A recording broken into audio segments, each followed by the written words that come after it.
So there are hard times with forgiveness. When I get hurt, I feel like there is this sense of injustice, a big sense of injustice, or what I call an injustice gap. Really hard to deal with. Small sense, much easier to deal with. So if I have been hurt by someone and I see that this person is sorry for what they did, that they admit to the wrongdoing, that they have contrition, they're crying, they're really broken up, and they seem repentant. Every time I see some of that, this is narrowing my sense of injustice, because I know from my own experience how hard it is to say, I'm sorry, I did wrong. I want to change my life and relationship with you and do better.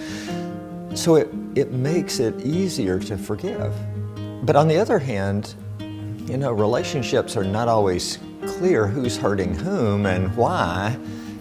And I may have hurt the other person, not be aware of it, but I'm focusing in on their hurt of me.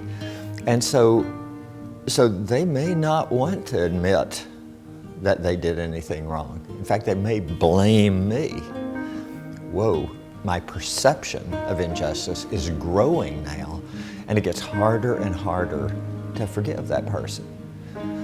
Now, I believe that nothing is, in principle, impossible to forgive. No matter how big that gap is, I can forgive. Corrie ten Boom said, no matter how deep the pit, God is deeper still.